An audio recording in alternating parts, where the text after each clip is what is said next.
So the Bills are hot stuff these days. They get flexed into prime time against the Steelers this week. I'm going to puke. I'm so nervous about this game. I hate Bills primetime games. And listen, the way that they played against Dallas on Thanksgiving makes it a little bit better, but they're, if I'm not mistaken, 2-point dogs as we tape this in Pittsburgh. This game, it's win and you're in. You win and you're in. And this was going to be the game. It's not divisional like the Jets the last game of the season. It's not going to Foxborough, which is an impossible task. This would have been just a regular ho-hum game against a team that you are better than. And the NFL... You think it makes it tougher? Yeah, I think so. I mean, going on the road in that environment, playing on national television, I think it 100% makes it tougher. Not to mention, you're coming off of a game where the Ravens did nothing but blitz the heck out of your rookie second-year quarterback, and he couldn't handle it. Well, this Steelers defense might be just as good, if not better, than this Ravens defense. So again, I'm going to puke.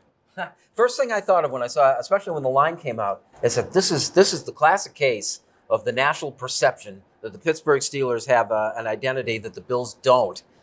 Buffalo is a much better team than the Pittsburgh Steelers. Well, and the number says that actually, if they played on a neutral field, that Buffalo would be the favorite because by one. But I mean, still a favorite. I mean, I think they're considerably better than that. I would agree, and I think that Pittsburgh's quarterback is really unproven. I think Hodges. There's still a lot of unknowns. There's still a lot of unknowns about him. I mean, when they traded for Minkah Fitzpatrick early on in the season, when Roethlisberger got hurt, people said, they got to use that first-round pick on a quarterback. They're going to be so bad. The Steelers knew that their defense and their special teams were awesome. Their offense is not any good. This game has the slugfest defensive struggle where 1 or 2 turnovers here or there could make the difference. And Buffalo is set up really well because I think their defense matches up really well with the Steelers' offense. As of right now, you would be right. There's a small wrinkle in this game that just showed up. Juju Smith-Schuster, the wide receiver, who's not having a great season, but he's dangerous, and running back James Conner, both practicing for the first time in a few weeks this week. Both of them could play on Sunday night, which would be a huge boost to that Steelers team. And you say this Bills team is much better. The Steelers are a game back of the Bills right now.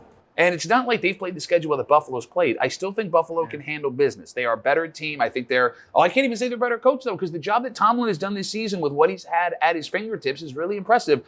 I'm going to... That makes you think that Pittsburgh isn't all that good because everyone's praising Tomlin and saying, boy, you did all this with that. You got a terrible performance out of Mason Rudolph, and a guy named Duck, who was on your practice squad at the beginning of the season, has a chance to get you into the playoffs if you win a single game on Sunday night.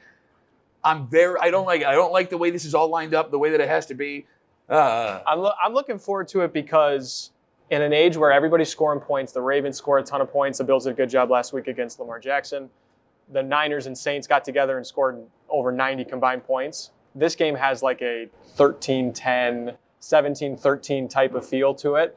And for Bills fans that have to watch a close, agonizing game, it's on national TV. It's gonna ruin their Monday if it doesn't go well. Field. Hey, let me go back to Baltimore. I came away from that game feeling feeling pretty good about what Buffalo did. Yeah. Thinking that even just a mediocre offensive effort could have resulted in a win. Mediocre's being kind. I mean, that might have been Josh Allen's worst game as a pro football player. If they have been able to reach into mediocre. Sure. Oh, yeah. I mean, yes, you're 18 yards away despite all of the things that happened that game from tying that game up against Baltimore. And you showed that you could take the most dangerous offense in the NFL and essentially shut it down with the exception of 2 big chunk plays. I don't know, but I think we're past the point of moral victories now, aren't we? Oh, geez, yes. I mean, listen, I think that if they play again in the playoffs, and I've been saying this for the last 2 weeks, Buffalo is able to get that game. But I really would have liked to have it on Sunday. Yeah. Pick this week's? Again, still nauseous, but I think that Buffalo, because of what's on the line, because of the narrative all season, the lack of respect they've been getting, and they haven't lost 2 in a row all season long, I think Buffalo finds a way to win it Sunday night. Nate? Same. I got Buffalo. I just think 17-13 type of game is... And I think Allen has to play better than he played last week. I mean, that's just and if you feel like he's going to after the performance he had last week, and the fact that they played on Thanksgiving on national TV, I think it helps. I think one of the teams that they played, because I think about it, that game, the Baltimore game and the New England game, the 2 worst he played, and probably 2 of the better defenses he's seen. Oh, I think it's law. I mean, listen, you're right. You're playing one of the, if you are standing next to the most handsome guy on the planet, you're going to look ugly. I mean, we're not good looking to begin with, Bill, but yes, he's playing a great defense. Those 2, you're going to struggle. We'll see how good the Steelers defense is Sunday night. Yeah.